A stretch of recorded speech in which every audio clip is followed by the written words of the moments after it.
বিসমিল্লাহির রহমানির রহিম। মহান আল্লাহ পাক রব্বুল আলামিন তার পবিত্র কোরআনে পাক নাজিল করেছেন।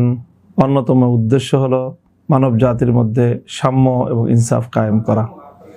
অত্যন্ত দুঃখ এবং পরিতাপের বিষয় হলো সাম্প্রতিক বাংলাদেশে নারী বিষয়ক সংস্কার কমিশন যেটা গঠিত হয়েছে নারীদের জন্য একটি সুন্দর প্রস্তাবনা জাতীয় ঐক্যমত্য কমিশনে উপস্থাপন করার জন্য, কিন্তু দুর্ভাগ্যজনকভাবে এই কমিশন তার এমন একটি প্রস্তাবনা উপস্থাপন করেছে যেখানে ইসলামের পারিবারিক আইন এবং উত্তরাধিকার আইনকে নারীদের মধ্যে বৈষম্য সৃষ্টির কারণ হিসেবে আখ্যায়িত করা হয়েছে। এর মাধ্যমে এই প্রস্তাবনাটি শুধুমাত্র ইসলাম বিরোধী নয়, বরং ইসলামকে কটাক্ষকারী এক চরম ধৃষ্টতাপূর্ণ একটি প্রস্তাবনা।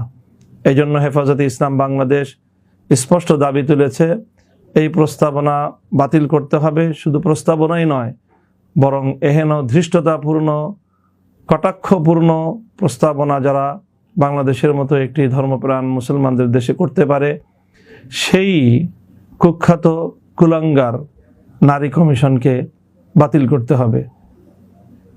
আরও কয়েকটি দাবি সহ আগামী ৩রা মে শনিবার সকাল ৯টায় রাজধানীর ঐতিহাসিক সোহরাওয়ার্দী উদ্যানে হেফাজতে ইসলাম বাংলাদেশের আহ্বানে অনুষ্ঠিত হতে যাচ্ছে মহাসমাবেশ।